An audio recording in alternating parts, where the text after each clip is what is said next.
الحمد للہ رب العالمین والعاقبۃ للمتقین والصلاۃ والسلام علی سید الانبیاء والمرسلین قال اللہ تعالی وتبارک فی القرآن المجید والفرقان الحمید بسم اللہ الرحمن الرحیم وما خلقت الجن والانس الا لیعبدون صدق اللہ مولانا العظیم وصدق رسولہ النبی الکریم الرؤوف الرحیم اللہم نور قلوبنا بالقرآن وزین اخلاقنا بالقرآن وادخلنا الجنۃ بالقرآن ونجنا من النار بالقرآن قال اللہ تعالی وتبارک فی شان حبیبہ مخبرا وعامرا ان اللہ وملائکتہ یصلون علی النبی یا ایھا الذین آمنوا صلوا علیہ وسلموا تسلیما الصلاۃ والسلام علیک یا رسول اللہ وعلی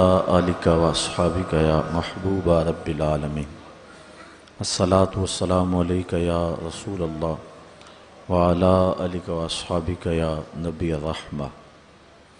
تمام حمد و ثنا، تعریف و توصیف اللہ جل مجدہ الکریم کی ذات بابرکات کے لیے، جو خالق کائنات بھی ہے اور مالک شش جہات بھی۔ اللہ جل وعلا کی حمد و ثنا کے بعد حضور نبی اکرم، شفیع امم، رسول محتشم، نبی مکرم، اللہ کے پیارے، امت کے سہارے، رب کے محبوب، دانائے غیوب، مالک رقاب امم، فخر عرب و عجم، والی کون و مکان، سیاہ لامکاں، سید انس و جاں، سرور لالا رخاں، نیر تاباں، سر نشین مہوشاں، ماہ خوباں، شہنشاہ حسینہ، تتمہ دوراں، سر خیل زہرہ جمالاں، جلوہ صبح ازل، نور ذات لم یزل، باعث تکوین عالم، فخر آدم و بنی آدم، نیر بطحا، رازدار ما اوہا، شاہد ما طغا، صاحب علم نشرہ، معصوم آمنہ احمد مجتبیٰ، حضرت محمد مصطفیٰ صلی اللہ علیہ وسلم کے حضور ناز میں اپنی عقیدتوں، ارادتوں، محبتوں اور نیاز مندیوں کا خراج پیش کرنے کے بعد واجب الاحترام، ذوی الاحتشام، معزز محترم محتشم سامعین، خواتین و حضرات، السلام علیکم ورحمۃ اللہ وبرکاتہ۔ بتوفیق خداوندی سرزمین ڈسکا پر دوسرا سالانہ فہم دین کورس آج شروع کیا جا رہا ہے۔ اللہ تعالیٰ جل شانہ اس کی برکتیں ہم سب کو نصیب فرمائے۔ ماہ صیام رمضان المبارک کا دوسرا عشرہ اپنے دامن میں مغفرتیں لیے جلوہ فراز ہے، اور اس عشرہ ثانی کی پہلی صبح کو میں اور آپ یہاں جمع ہوئے ہیں۔ اللہ تعالیٰ جل شانہ اس عشرہ ثانی کے دامن سے چھنتا ہوا نور ہم سب کو نصیب فرمائے۔ جو سنے اس پر توفیق عمل بخشے اور اس پیغام حق کا ابلاغ کرنے کی توفیق نصیب کرے۔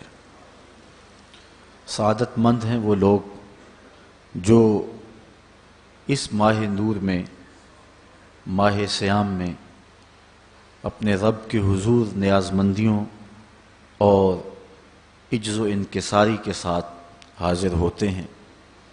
شیطان باندھ دیا جاتا ہے روزے، صلاۃ التراویح اور دیگر امور صالحہ سے نفس کی کمر توڑنے کا سامان بھی کیا جاتا ہے۔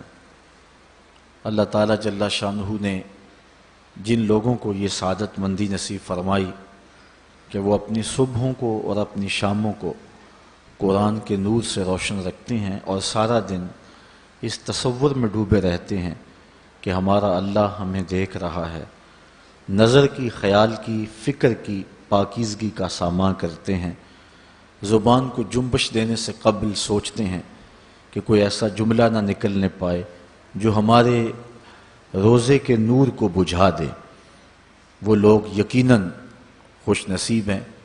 اور جو لوگ آنے والے ساون رت کے اس موسم میں بھی اپنے من کی پاکیزگی کا سامان نہیں کرتے اور عام ایام کی طرح ان دنوں کو بھی گزار دیتے ہیں، وہ بد نصیب طبقہ ہے۔ اگر وہ روزہ رکھتا بھی ہے تو حضور نے ارشاد فرمایا کہ جو جھوٹ اور جھوٹے کام نہیں چھوڑتا اس کے بھوکا پیاسا رہنے کی اللہ کو ضرورت نہیں ہے۔ یہ تقوی کا موسم بہار ہے اور اس میں ہم نے اپنے من کی اصلاح کے لیے کوشاں ہو جانا ہے۔ اللہ تعالیٰ کی توفیق شامل حال ہو جاتی ہے اور نفس سے لڑنا آسان ہو جاتا ہے۔ دو دشمن تھے، ایک دشمن باندھ دیا گیا۔ اذا جاء رمضان سلسلۃ الشیاطین، فرمایا گیا کہ جب ماہ صیام آتا ہے تو شیاطین جکڑ دیے جاتے ہیں۔ مسجدوں کے دروازوں کا کھل جانا اور لوگوں کی رغبت اللہ کے گھر کی طرف، تلاوت کلام مجید کی طرف، ذکر فکر کی طرف، نمازوں کی طرف دل کا کھچاؤ، صلاۃ التراویح میں حاضری، یہ اس ماہ نور کے فیضان ہیں۔ سحری کا مزہ الگ ہے، افطاری کا لطف اور ہی نرالا ہے۔ حضور علیہ السلام نے ارشاد فرمایا للصائم فرحتان، فرحۃ عند فطرہ و فرحۃ عند لقاء ربہ۔ روزہ دار کے لیے دو خوشیاں ہیں۔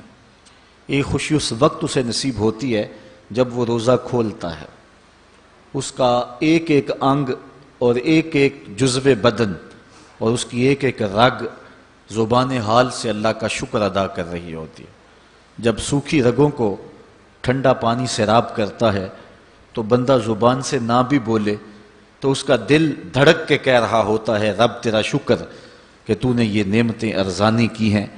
تو ایک تو اس وقت فرحت نصیب ہوتی ہے جس سے بدن بھی تر و تازہ ہوتا ہے اور روح بھی تسکین پاتی ہے کہ مالک تیرا شکر کہ اتنا لمبا دن میں نے بھوک اور پیاس سے کاٹ لیا اور میں نے تیرے حکم کی نافرمانی بھی نہیں کی۔ تو ایک سرشاری کی کیفیت اس وقت ہوتی ہے جب بندہ روزہ کھولتا ہے، اور دوسری کیفیت بندہ مومن کو اس وقت نصیب ہوتی ہے وَفَرْحَةٌ عِنْدَ لِقَاءِ رَبِّهِ، جب اس روزے کے صلے میں کل قیامت کے دن اللہ اپنے رخ قدرت سے نقاب الٹ دے گا اور روزہ دار کو اپنا دیدار عطا فرمائے گا۔ تو یہ دوسری خوشی روزہ دار کو اس وقت نصیب ہوگی، اور وہ اتنی بڑی خوشی ہے کہ ساری زندگی بھر کی خوشیاں اس خوشی کے ایک لمحے پہ قربان کی جا سکے۔ اس دنیا پہ سب سے بڑی دولت جو ہمیں عطا کی گئی ہے وہ دولت ایمان ہے، اور قیامت کے دن سب سے بڑی دولت جو بندہ مومن کو دی جائے گی وہ دیدار الہی ہے، اور روزے کا صلہ اللہ کا دیدار ہے۔ اسی لیے فرمایا الصوم لی وانا اجزا بہ، روزہ میرے لیے ہے اور اس کی جزا میں خود بنوں گا۔ تو اللہ تعالیٰ کا دیدار روزے کا صلہ ہے۔ سارے دن کا فاقہ کاٹنے سے، دکھ سہنے سے، سارے دن کی تکلیف برداشت کرنے سے جو نتیجہ نصیب ہوتا ہے وہ بہت خوبصورت ہے۔ اللہ تعالیٰ جل شانہ یہ ماہ نور، بالخصوص اس کا یہ دوسرا عشرہ جس کی آج پہلی صبح ہے، اور اس صبح کے دامن میں ہم بیٹھ کر کے دین کی باتیں سننے کے لیے یہاں جمع ہوئے ہیں، ہمارے لیے، ہماری ماؤں، بہنوں اور بیٹیوں کے لیے جو آج تشریف لائی ہیں، سب کے لیے باعث یمن و برکت بنا دے اور ہمارے من اجلے کر دے اور باطن ستھرے فرما دے۔ آج کی اس نشست کا عنوان زندگی آمد برائے بندگی، زندگی کی مقصدیت کو بیان کرنا ہے۔ ہم اس دنیا پر کیوں بھیجے گئے ہیں، ہمارے آنے کا مقصد کیا ہے۔ کارخانہ قدرت میں کوئی ایک چیز بھی ایسی نہیں ہے کہ جو بے مقصد پیدا کی گئی ہو، اس کی تخلیق کا کوئی نہ کوئی مقصد ضرور ہے، اور جب تک وہ چیز اس مقصد کی تکمیل کرتی رہتی ہے تو اسے عزت دی جاتی ہے۔ جب مقصد پورا کرنا چھوڑ دے تو اسے کوئی عزت اور کوئی تکریم نہیں دی جاتی۔ یہ مائک ہی ہے، اس کا مقصد ایمپلیفائر تک آواز پہنچانا ہے اور اس کے ذریعے سے یہ آواز آگے آپ تک پہنچ رہی ہے، لیکن اگر یہ کسی فنی خرابی کی وجہ سے اپنے مقصد تخلیق کو چھوڑ دے اور یہ ایمپلیفائر تک آواز نہ پہنچائے تو پھر اس خوبصورت جگہ پر اس کو سجایا نہیں جائے گا، اس کو یہاں سے اتار کر کے کباڑ خانے میں پھینک دیا جائے گا۔ یہ اب بہت قیمتی ہے اور بہت اچھی جگہ پہ اس کو مرتبہ دیا گیا ہے، لیکن پھر اس کی کوئی توقیر نہیں ہوگی۔ اسی طرح کائنات کی ہر شے اور ہر چیز اپنے مقصد کی جب تک تکمیل کرتی رہتی ہے تو عزتوں کی مسند پہ اسے بٹھایا جاتا ہے، اور جب مقصد پر عمل کرنا چھوڑ دے اور مقصدیت سے عاری ہو جائے تو پھر اس کی کوئی توقیر اور کوئی عزت نہیں رہتی۔ اللہ تعالیٰ جل شانہ نے حضرت انسان کو بھی کسی مقصد کے لیے پیدا کیا ہے، بے مقصد اس کو پیدا نہیں کیا گیا ہے۔ اس کائنات کے اندر چھوٹے چھوٹے جانور بھی بے مقصد پیدا نہیں کیے گئے، انسان تو مقصود ہے کائنات کا۔ یہ کیچوا جس سے مچھلی ہم پکڑتے ہیں، یہ سمجھتے ہیں کہ یہ فضول سی چیز ہے، لیکن جن کھیتوں میں کیچوا پایا جاتا ہے ذمہ داروں سے پوچھیں کہ وہاں زرخیزی بڑھ جاتی ہے۔ اسی طرح میں نے ایک جگہ پہ ایک شخص کو دھاگے کے ساتھ یہ کیچوے باندھ کر کے دھوپ میں خشک کرتے ہوئے دیکھا، تو میں نے اس حکیم صاحب سے پوچھا کہ اس کا مقصد کیا؟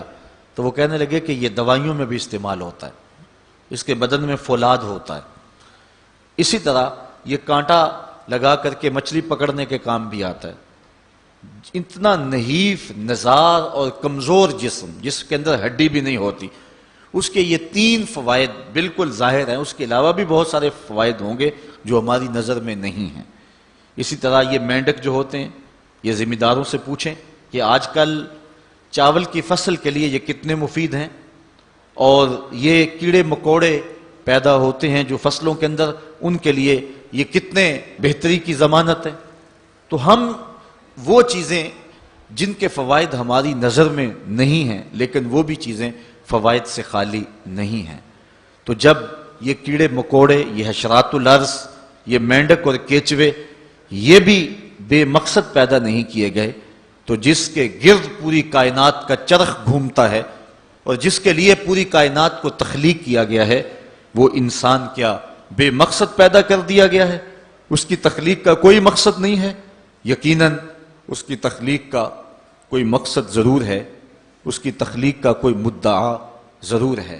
اللہ تعالیٰ جل شانہ نے اس مقصد کو، اس مدعا کو قرآن مجید میں بیان فرمایا، ارشاد کیا وَمَا خَلَقْتُ الْجِنَّ وَالْإِنسَ إِلَّا لِيَعْبُدُونَ، ہم نے جن و انس کو اس لیے پیدا کیا ہے کہ وہ میری عبادت کریں۔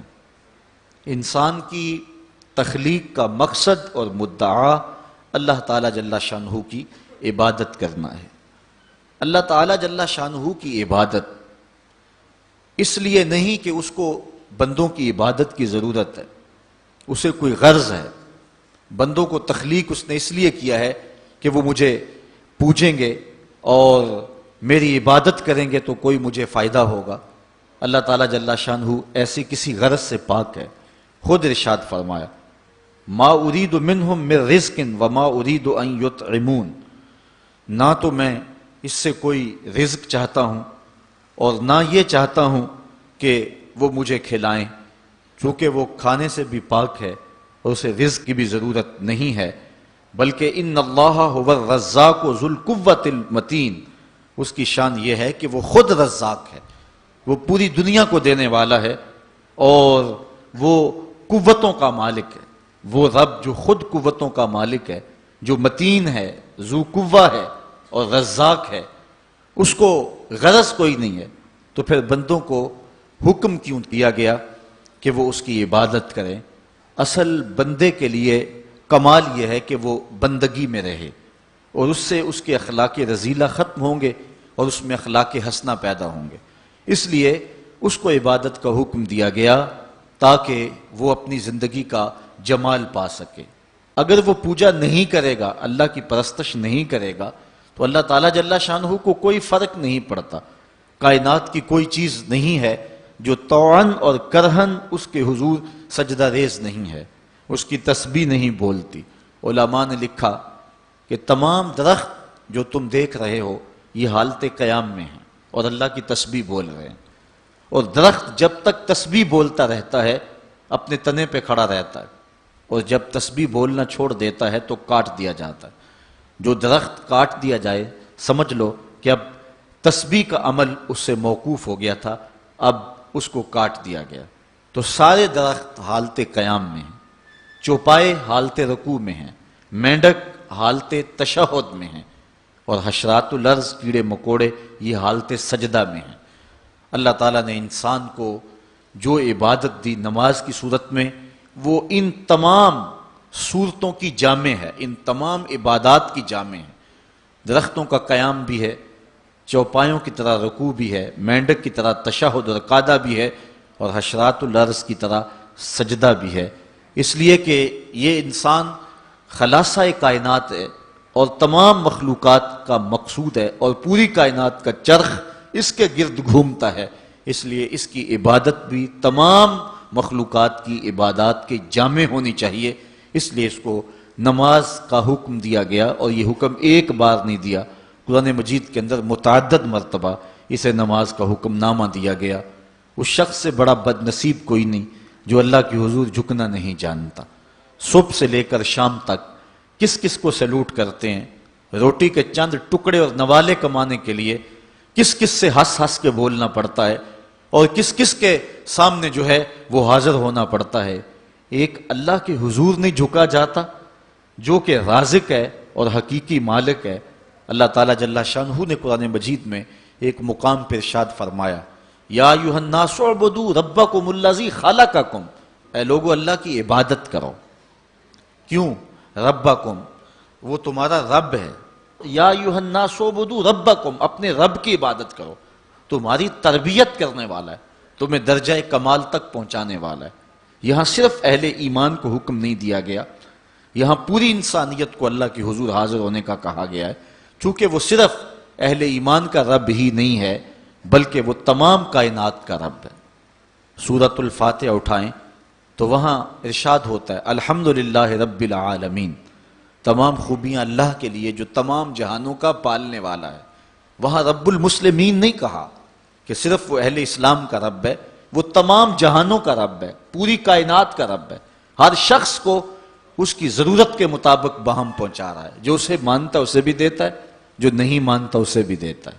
کبھی ایسا نہیں ہوا کہ اس کے حضور کوئی سجدہ ریز نہ ہوتا ہو اور اس نے اس کے رزق کے دروازے بند کر دیے ہوں، سورج کو حکم دیا ہو اس کے گھر میں روشنی نہ بھیجنا، یہ میرے نافرمانوں کا گھر ہے۔ آپ 3 مہینے بل نہ دیں تو واپڈا والے آپ کا میٹر کاٹ دیں گے، آپ بل نہ دیں تو گیس والے آپ کا میٹر کاٹ دیں گے، ٹیلی فون کا بل نہ دیں تو وہ تار کاٹ دیں گے، لیکن ساری زندگی کوئی اس کے حضور سجدہ ریز نہ ہو۔ کبھی اس نے چاند کو حکم نہیں دیا اس کے آنگن میں چاندنی نہ بکھیرنا، یہ میرے نافرمانوں کا گھر ہے۔ کبھی ہوا کو نہیں کہا اس کے ویڑے میں آکسیجن نہ پہنچنے پائے، یہ نافرمانوں کا گھر ہے، بلکہ سورج جس طرح روشنی حضرت بایزید بسطامی کے گھر میں بکھیرتا ہے اس عاصی کے گھر میں ایسے ہی بکھیرتا ہے۔ یہ اس کی ربوبیت ہے جس کا عموم پوری انسانیت کو فیض دے رہا ہے۔ حضرت ابراہیم علیہ السلام کی عادت تھی کہ مہمان کے بغیر کھانا نہیں کھاتے تھے، اور جو کھانا مہمان کے ساتھ کھایا جائے اس کا حساب بھی نہیں ہوگا۔ ساری زندگی یہ ان کو معمول رہا ہے، اور مہمان تمہارے گھر میں آ کر کے تمہارا نہیں کھاتا، وہ اپنا حصہ خود لے کر کے آتا ہے۔ مہمان کو دیکھ کر کے ناک منہ نہیں چڑھانا چاہیے، خوشی کے آثار چہرے پہ ظاہر ہوں کہ اللہ تعالیٰ نے یہ مہمان مجھے عطا فرما دیا ہے۔ تو حضرت ابراہیم علیہ السلام کی یہ عادت تھی کہ مہمان کے بغیر کھانا نہیں کھاتے تھے۔ ایک دن بھوک لگی، گھر والوں کو کھانا پکانے کا کہا اور خود مہمان ڈھونڈنے نکلے۔ ایک شخص کو جو کہ بوڑھا تھا لے آئے، دسترخوان پہ بٹھایا، کھانا جب لگ گیا تو اس کو کہا اللہ کا نام لے کے شروع کرو۔ اس نے کہا میں تو اللہ کو نہیں مانتا۔ آپ نے فرمایا کہ میں تیرے سے کوئی ربط رشتہ اور تعلق نہیں رکھتا، اللہ ہی کے نام پہ تجھے کھلا رہا ہوں، تو میرے رب کا نام تجھے کم از کم لینا چاہیے۔ اس نے کہا میں تو بتوں کا پجاری ہوں اور روٹی کے چند ٹکڑوں کے لیے اپنے بتوں سے بے وفائی نہیں کر سکتا۔ آج لوگ چائے کی پیالی پہ دین بیچ رہے ہیں، لیکن دیکھیے وفا کی ریت نبھا گیا نا۔ اس نے کہا کہ میں بتوں سے بے وفائی روٹی کے ٹکڑوں اور چند لقموں کے لیے نہیں کر سکتا۔ حضرت ابراہیم علیہ السلام بولے جب تو اتنا غیرت مند ہے کہ میرے رب کا نام نہیں لیتا اور اپنے بتوں سے بے وفائی نہیں کر سکتا، تو پھر میرا بھی تو کیا لگتا ہے، اگر میرے رب کو نہیں مانتا تو میں تو کھانا اس رب کے نام پہ کھلاؤں گا، کھاتا ہے تو ٹھیک، نہیں تو تیری مرضی۔ وہ حضرت ابراہیم علیہ السلام کے دسترخوان سے اٹھ کے چلتا بنا، وہ گیا تو جبریل امین حاضر ہو گئے، سلام دیا، سندیسہ سنایا۔ رب کہتا ہے اے میرے خلیل، تو نے میرا ایک بندہ ناراض کر دیا۔ یا اللہ، وہ تیرا بندہ تھا، وہ تو تیرا نام لینا گوارا نہیں کرتا تھا، اور تو فرما رہا ہے کہ وہ میرا بندہ تھا۔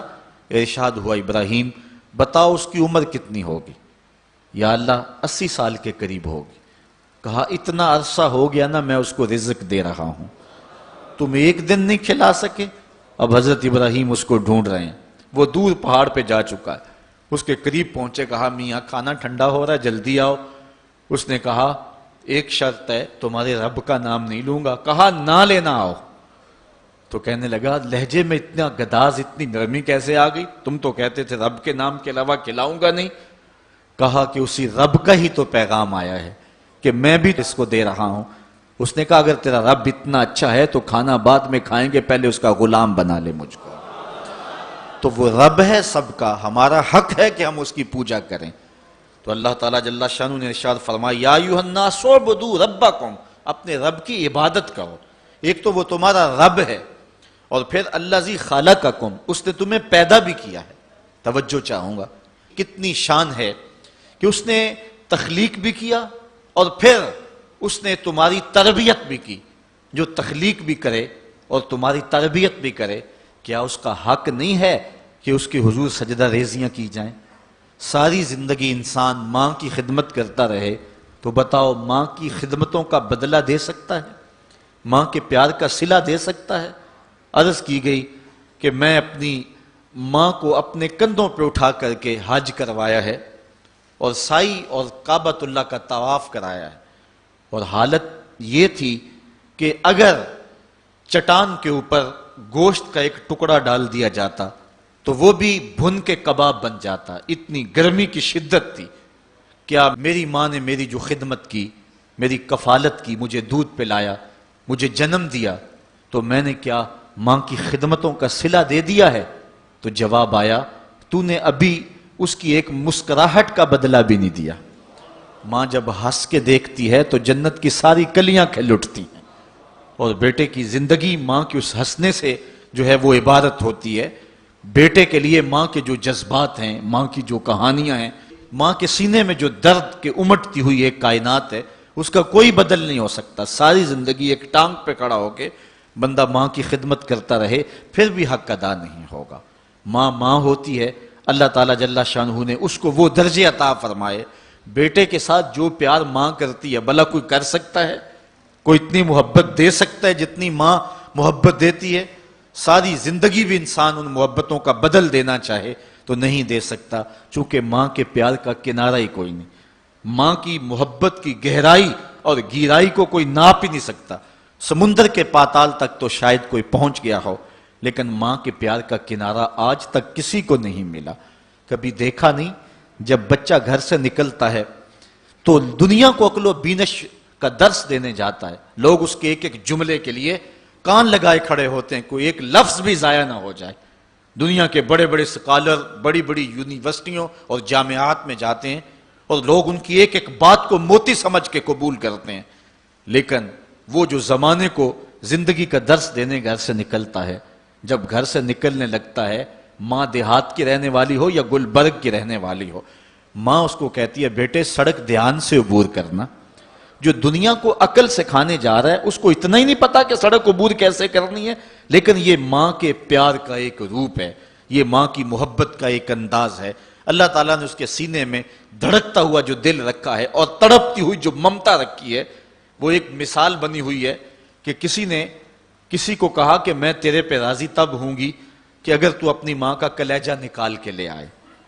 تو اس بدبخت نے اپنی اس محبوبہ کی خواہش کو پورا کرنے کے لیے اس اقدام کی تیاری بھی کر لی اور جا کے ماں کا سینہ چیرا اور اس کا کلیجہ نکالا اور اپنی اس محبوبہ کی خوشنودی کے لیے تیز تیز آ رہا ہے کہ میں اس کو دکھاؤں کہ میں نے یہ کارنامہ بھی سر انجام دے دیا اور یہ چوٹی بھی سر کر لی ہے. تو تیزی سے آ رہا تھا, راستے میں ٹھوکر لگی. جب گرا تو کہتے ہیں ماں کے کلیجے سے آواز آئی, پتر چوٹ تو نہیں آئی ہے. یہ ماں کے پیار کا روپ ہے, یہ ماں کی محبت کا انداز ہے. دنیا والوں, ماں کی قدر کو ضائع نہ کرنا. ماں کے پیار کو اور اس کی محبت کا صلہ دے تو نہیں سکتے, لیکن ساری زندگی ماں کی نوکری کرنا اور اپنے باپ کی زندگی کے اندر کبھی بھی نافرمانی نہ کرنا, یہ سعادت مندی اور خوش نصیبی ہوتی ہے. حضور نے منبر کی 3 سیڑھیوں پہ قدم رکھتے ہوئے آمین آمین کہا تھا.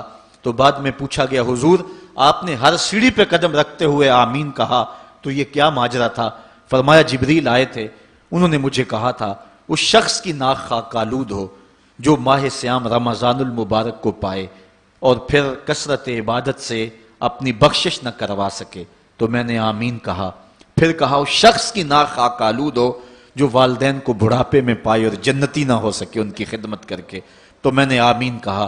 پھر جبریل نے کہا اس شخص کی ناک خاک آلود ہو جس کے سامنے آپ کا ذکر کیا جائے وہ آپ پر درود نہ پڑے. تو میں نے آمین کہا. تو وہ شخص کتنا بد نصیب ہے جو والدین کو ناراض کر لیتا ہے. میں کہتا ہوں ساری کائنات ماں کے قدموں تلے ہے, بلکہ میرے محبوب نے جنت کو ماں کے قدموں تلے قرار دیا. الجنت تحت اقدام الامہات, جنت ماں کے قدموں تلے ہیں. حضرت بایزید بستامی کہتے ہیں میں نے اپنی ماں کے آگے ہاتھ جوڑے, میں نے کہا امی تیرے حق ادا کروں یا اللہ کے حق ادا کروں؟ 2 ہستیوں کے حق مجھ سے ادا نہیں ہو سکتے, اپنے حق تو معاف کر دے, اللہ کو میں راضی کر لوں گا. ماں پھر بھی ماں ہوتی ہے. ماں نے کہا جا بیٹے میں نے اپنے حق معاف کر دیے. حضرت بایزید کہتے ہیں میں 12 سال جنگلوں میں گھومتا رہا. ایک دن مجھے خیال آیا, بستام کے قریب سے گزر رہا تھا کہ چلتے چلتے ماں کو سلام کر جاؤں. دروازے کو دستک دینے لگا تو اس احساس نے ہاتھ روک لیا کہ ساری زندگی ماں کو سکھ تو دیا نہیں, دکھ بھی کیوں پہنچاؤں. ماں اب سو رہی ہوگی اور میں دروازہ ناک کروں گا تو ماں اٹھے گی. سردیوں کی لمبی رات تھی, میں دروازے کے ساتھ لگ کے کھڑا رہا کہ چلو جب ماں بیدار ہوگی تبھی میں دروازے پہ دستک دوں گا. کہتے ہیں جب سحری کا وقت ہوا تو اندر سے جو نالی آتی تھی وہاں سے پانی آیا. میں سمجھ گیا کہ میری ماں تہجد کے لیے اٹھی ہے. کہتے ہیں میں دروازے کو دستک دی تو اندر سے آواز آئی, بیٹا بایزید ٹھہرو میں ابھی آتی ہوں. مائیں بیٹوں کے دستک کے انداز سے بھی جانتی ہوتی ہیں کہ یہ میرا کون سا بیٹا دستک دے رہا ہے. 12 سال کے بعد دستک دی تھی اور ماں پہچان رہی ہے یہ کس بیٹے کے ہاتھوں کی لمس ہے اور یہ کس بیٹے کے ہاتھوں کی آہٹ ہے. بارسلونا کے ایئرپورٹ پہ کھڑا تھا, فلائٹ ابھی لیٹ تھی اور وہاں کوئی ہم زبان مل جائے تو غنیمت ہوتا ہے. تو مجھے ایک سمت ایسے محسوس ہوا کہ جس طرح کوئی منہ بولی پنجابی میں بات کر رہا ہے.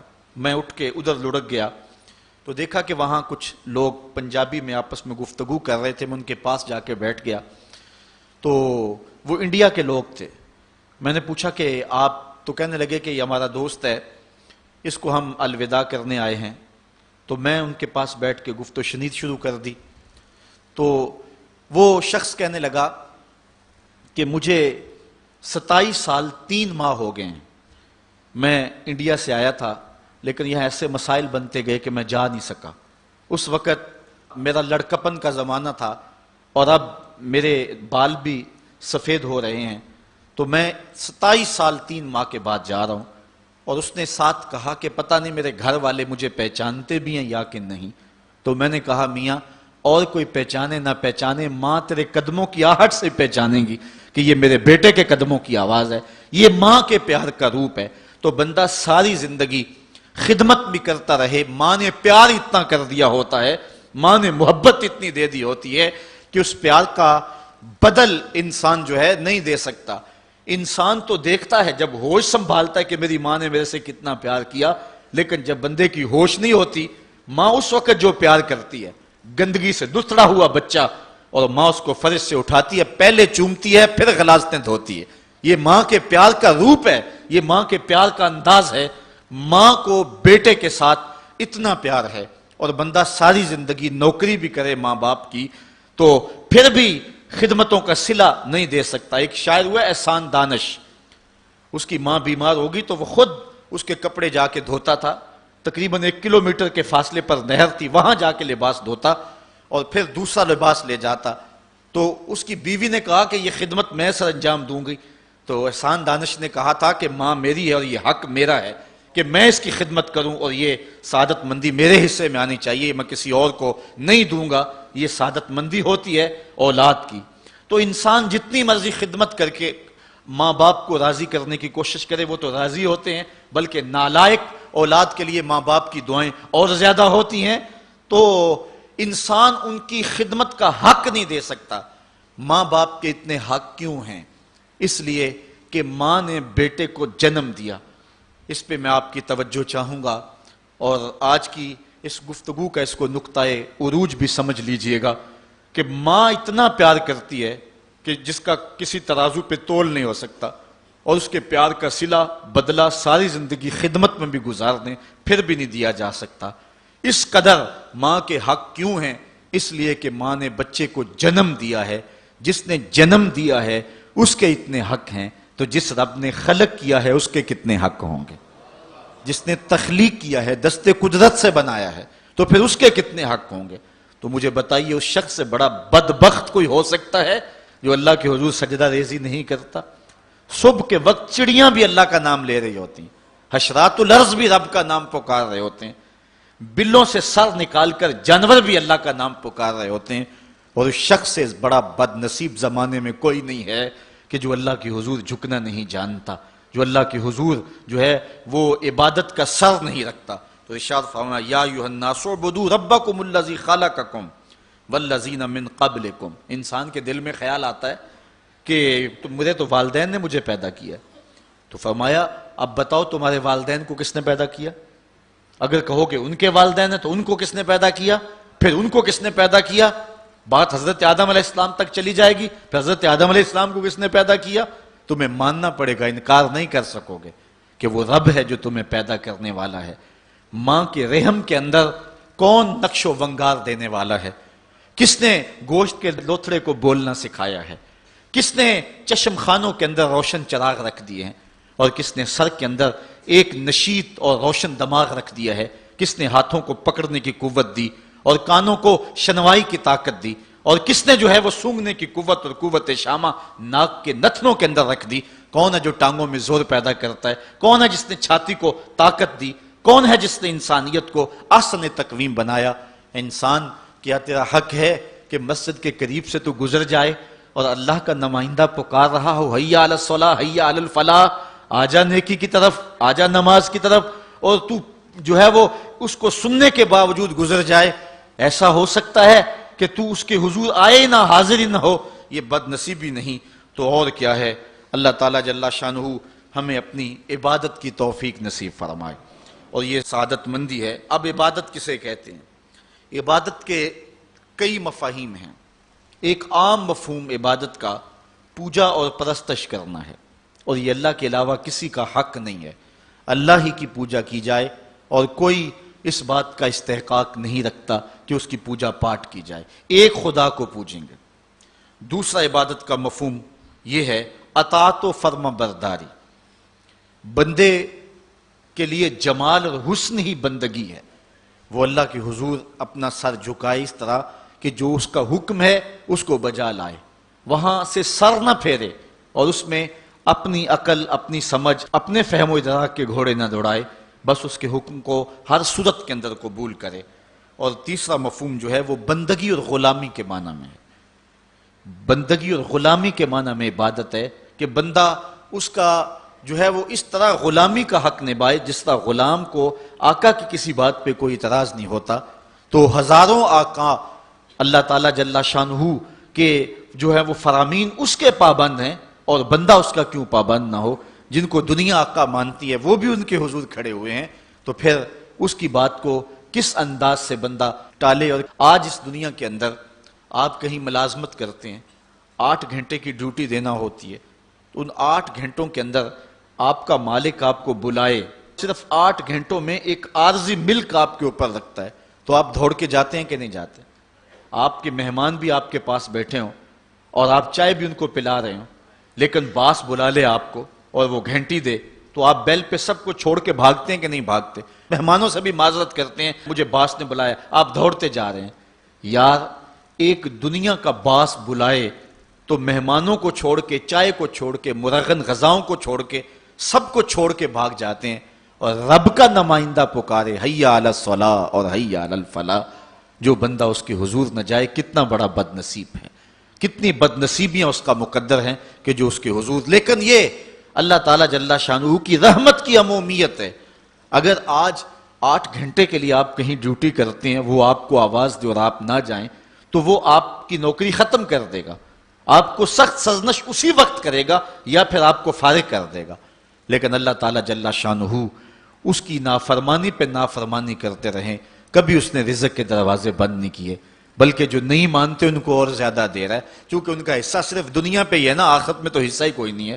بلکہ فرمایا اگر مسلمانوں کی دل جوئی کا لحاظ نہ ہو تو میں کافروں کے گھروں کی سیڑھیاں بھی سونے اور چاندی کی بنا دوں. لیکن یہ کہیں گے ہمیں تو زیادہ ہی رگڑ دیا گیا ہے, چونکہ انہوں نے دنیا کو دیکھا ہے, آخرت ابھی دیکھی نہیں ہے. ورنہ جو ان کے لیے آخرت میں رکھا گیا ہے, دنیا کی کوئی شے ان کے نزدیک حیثیت ہی نہ رکھے. بلکہ حدیث میں آتا ہے, صاحب مشکات نے اس کو لکھا کہ دنیا کے اوپر جس کو سب سے زیادہ تکلیفیں پہنچی ہوں گی وہ جنت میں لے جایا جائے گا, اور ایک مرتبہ جنت میں جو ہے وہ داخل کر کے نکال دیا جائے گا, اور کہا جائے گا کہ بتا دنیا کے اوپر تجھے بڑی تکلیفیں پہنچی. وہ کہے گا یا اللہ مجھے تو کوئی تکلیف پہنچی ہی نہیں ہے, جنت کی صرف آب و ہوا سارے دکھ ختم کر دے گی. اور جس نے تخت و تاج پہ بیٹھ کے بھی زندگی ساری گزاری ہو, حدیث میں آتا ہے اس کو جہنم میں ایک ڈبکی لگائی جائے گی, اور پھر اس کو کہا جائے گا بتا تو دنیا کے اوپر کوئی راحت پائی ہے؟ وہ کہے گا مالک دنیا کے اوپر میں نے کوئی سکھ دیکھا ہی نہیں ہے.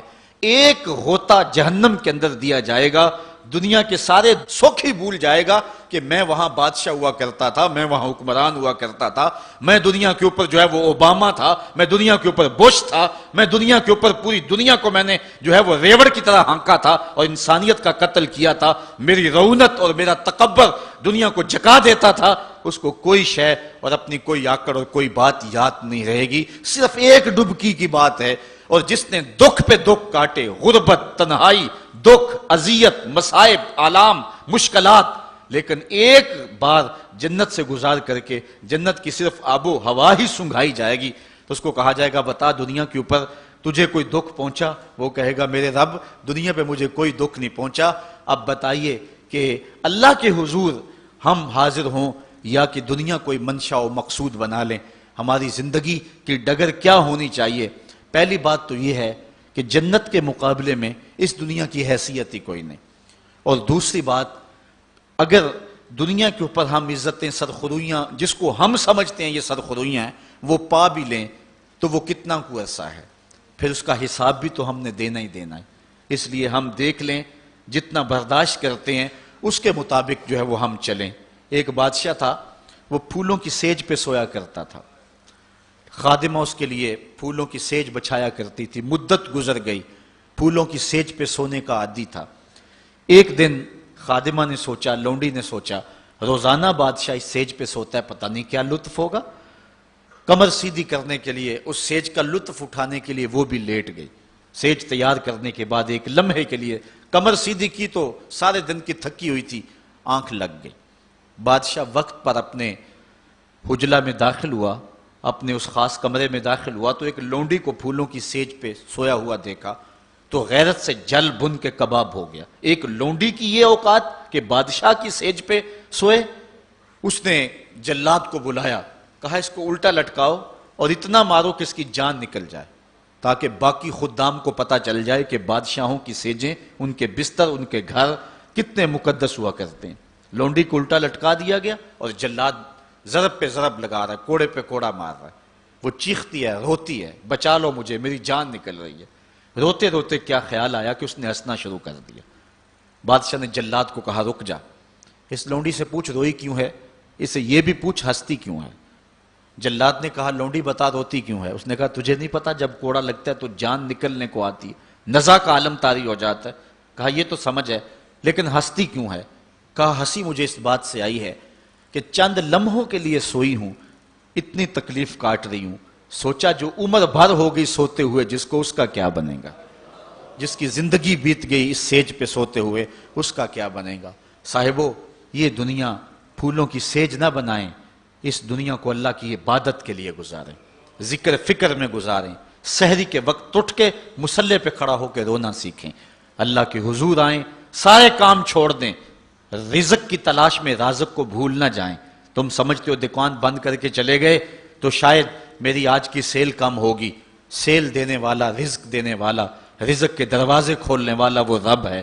جاؤ اس کے حضور جاؤ اور جا کے اس سے مانگو، مالک، رزق کا مالک بھی تو ہے، تیرے ہاتھ میں سارے خزانے ہیں، میری مدد فرما۔ دیکھنا کہ رحمتوں کے کس طرح دروازے کھلتے ہیں اور جو تمہیں ملتا ہے اس میں برکت کتنی ہوتی ہے۔ آج ہر بندہ یہ کہہ رہا ہے کہ میرے کاروبار میں برکت نہیں ہے، لاکھوں کماتا ہوں، پتہ نہیں چلتا جاتے کدھر ہیں۔ مسئلہ اصل ہے یہی کہ رزق میں بے برکتی آ گئی ہوئی ہے، اس لیے کہ ہماری پیشانی میں سجدے نہیں رہے، ہماری آنکھوں میں حیا نہیں رہا، ہمارے لبوں پہ قرآن کے نغمے نہیں رہے، ہماری سوچوں میں پاکیزگی نہیں رہی اور خیالوں میں طہارت نہیں رہی۔ آج غلاظت ہی غلاظت، گند ہی گند، اور جو ہے وہ شہوت ہی شہوت اور بے حیائی ہی بے حیائی آنکھوں میں، نظروں میں، خیالوں میں بھر دی گئی ہے۔ بازار میں چلے جائیں، گھر چلے جائیں، گھر کا دروازہ بند کر کے، مکفل کر کے بھی اگر آپ سمجھتے ہیں کہ میں محفوظ ہو گیا ہوں، آج تو وہاں بھی محفوظ نہیں رہا جاتا۔ عجیب صورتحال بنی ہوئی ہے۔ اپنے گھروں کو ان ساری شرارتوں سے پاک کرو اور اپنی نظروں کو پاکیزگی سکھاؤ، پھر دیکھنا کہ کس طرح برکتیں ہوتی ہیں اور کس طرح رحمتیں ہوتی ہیں۔ عبادت کے دو مفہوم حضرت امام رازی نے بیان فرمائے ہیں۔ آپ فرماتے ہیں التعظیم لامر اللہ، عبادت کا مفہوم یہ ہے کہ اللہ کے امور کا، اس کے حکم کی تعظیم کی جائے۔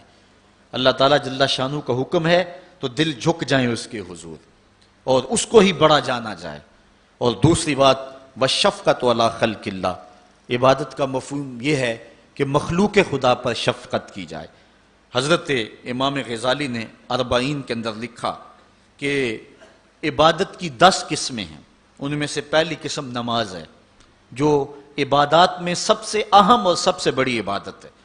دوسری قسم زکوٰۃ ہے، تیسری قسم روزہ ہے، چوتھی قسم حج ہے، پانچویں قسم تلاوت کلام مجید ہے، اور چھٹی قسم ہر وقت ذکر الہی میں رہنا ہے، ساتویں قسم حلال رزق کے لیے کوشاں رہنا ہے، اور آٹھویں قسم پڑوسی، ہمسائے، ساتھی اور دوستوں کے حقوق ادا کرنا ہے، اور نویں قسم امر بالمعروف اور نہی عن المنکر کرنا ہے، اور 10ویں قسم اتباع رسول صلی اللہ علیہ وآلہ وسلم کرنا ہے۔ یہ عبادت کی صورت ہے۔ اب معاشرے کے اندر کچھ لوگ تو عبادت کرتے نہیں ہیں اور ان کا عبادت نہ کرنا غفلت کی وجہ سے ہے۔ ایک طبقہ ہے کہ وہ عبادت کا قائل ہی نہیں، وہ دہریے ہیں، اللہ کے وجود کا انکار کرنے والے ہیں۔ اور ایک طبقہ تیسرا وہ ہے جو عبادت کرتا ہے لیکن اللہ کے علاوہ کچھ اور لوگوں کی، جس طرح کہ بت پرست ہیں یا دیگر لوگ۔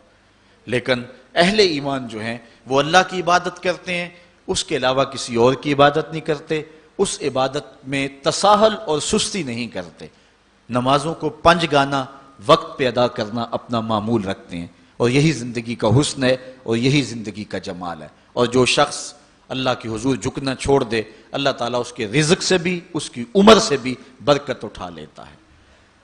عبادت کا ایک مفہوم علماء نے اللہ تعالیٰ کی پہچان بھی بیان فرمایا۔ حضرت مولا کائنات سیدنا علی المرتضیٰ رضی اللہ تعالی عنہ نے وما خلقت الجن والانس الا لیعبدون کا ترجمہ کیا ہے اے لیعرفونی، یعنی ہم نے جن و انس کو اس لیے پیدا کیا کہ وہ مجھے پہچان جائیں۔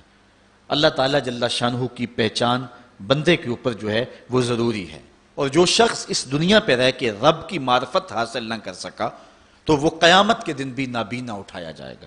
اللہ تعالیٰ جل شانہ نے یہ بات قرآن میں واضح طور پہ بیان فرمائی، من کان فی ھذہ اعمی فہو فی الآخرۃ اعمی واضل سبیلا، جو اس دنیا پر اندھا رہا کل قیامت کے دن بھی اندھا ہی اٹھایا جائے گا۔ اس سے ان آنکھوں کی جو ہے وہ بے نوری مراد نہیں ہے، وہ تو حدیث میں آتا ہے جو آنکھوں سے آزمایا گیا کل قیامت کے دن اس کو اللہ جزا دے گا۔ اس سے دل کی بے نوری مراد ہے۔ ساری زندگی گزار دی، کاروبار کا پتہ کیسے کرنا ہے، سیاست کا پورا پتہ ہے کیسے کرنی ہے، ایک ایک امر کا پتہ ہے، ہر چیز کا پتہ ہے، نہیں پتہ تو جس نے پیدا کیا ہے، جو ہمارا خالق ہے، جو ہمارا رازق ہے، جو ہمارا مالک ہے، ہم لمحہ لمحہ ایک ایک ساتھ ایک ایک گھڑی جس کے محتاج ہیں۔ شیخ سعدی فرماتے ہیں سانس اندر جائے تو پھر بھی اس کے محتاج ہیں، اندر سے خیریت سے باہر آئے تو پھر بھی اس کے محتاج ہیں، اگر اندر والا باہر نہ آئے تو پھر بھی موت، باہر والا اندر نہ جائے تو پھر بھی موت۔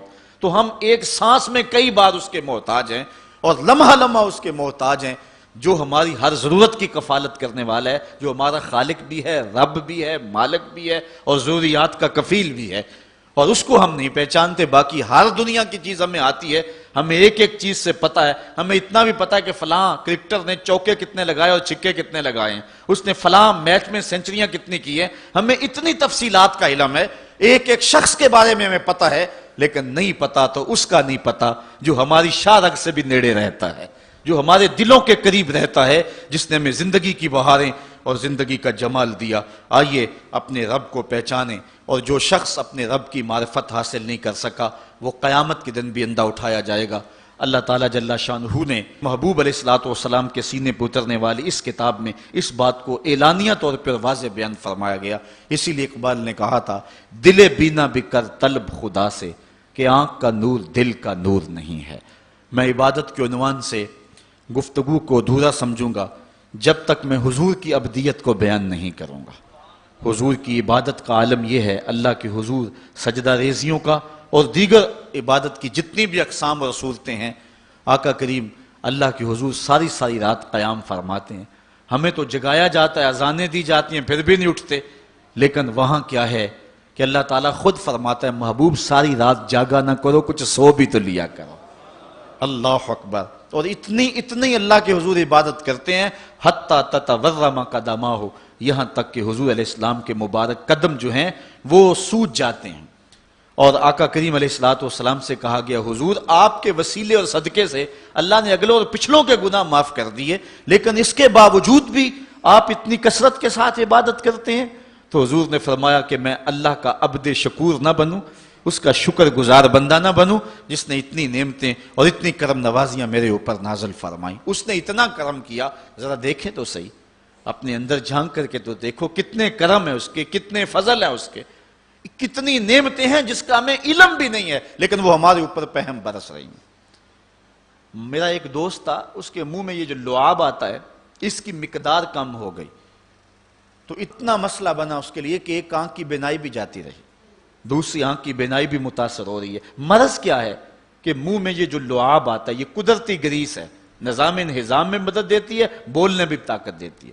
اگر یہ لعاب کم پڑ جائے جس کو ہم نے کبھی نعمت ہی نہیں سمجھا، یہ بھی اللہ کی نعمت ہے۔ دنیا کا بہت بڑا شخص اوناسس یونان کا رہنے والا تھا اور جہازوں کی کمپنی ہے اس کی، لیکن ہوا کیا، یہ دنیا کے وہ جو امیر ترین لوگوں کی فہرست بنتی ہے اس میں شاید دوسرے یا تیسرے نمبر پہ اس کا نام تھا۔ تو آج کل تو سنا کہ پاکستان میں ایک شخصیت آگے جا رہی ہے اور پہلے نمبر پہ آنے والی ہے، تو بس تھوڑے نمبر رہ گئے ہیں، ورنہ جو ہے وہ پوری دنیا کا سب سے امیر ترین شخص ہمیں کسی اور ملک میں نہیں ڈھونڈنا پڑے گا، وہ ہمارے خون پسینے کو نچوڑ کر کے ہمارے اندر سے کوئی ہوگا۔ قوم فروختن و چیرزاں فروختن، دعا کرو عشرۂ ثانی کے دامن سے نکلتے ہوئے نور کی روشنی میں اب سورج کی کرنیں بھی نکل رہی ہیں اور رب کی رحمت کو بھی جو ہے وہ نزول ہو رہا ہے۔ دعا کرو اللہ میرے ملک کو صالح قیادت نصیب فرمائے۔ تو اوناسس جو ہے وہ جہازوں کا کام کرتا تھا، اس کی بہت بڑی جو ہے وہ کمپنی تھی۔ ہوا اسے کیا، اس کے یہ آنکھوں کے جو پپوٹے ہیں یہ کام کرنا چھوڑ گئے۔ یہ قدرت نے سسٹم لگایا، آٹومیٹک سسٹم، ادھر سے تنکا اڑا، ادھر آنکھ بند ہو گئی، ادھر عزم ہوا، ارادہ ہوا، آنکھ بند ہو گئی۔ اتنی جلدی یہ سسٹم کام کرتا ہے۔ اس کو یہ مرض لاحق ہوا کہ جو پٹھے ہیں نا اس کے یہ کام کرنا چھوڑ گئے۔ اب ڈاکٹر سلوشن ٹیپ لگا کے آنکھ کھولتا تھا اور رات کو سونا ہوتا تو وہ ٹیپ اتار دیتا۔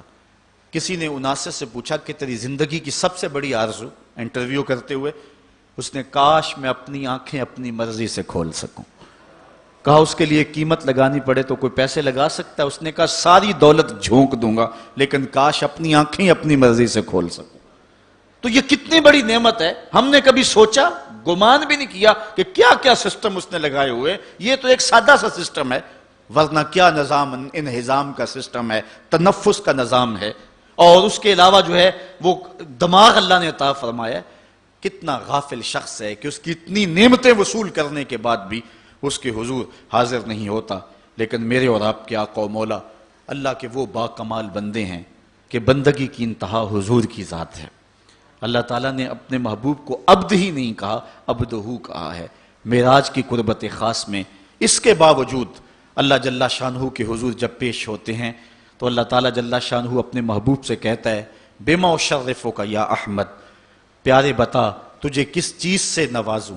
تو محبوب جواب میں عرض کرتے ہیں بنسبتی الیک شرفنی بالعبودیہ، مالک مجھے اپنا بندہ کہہ کے پکار دے.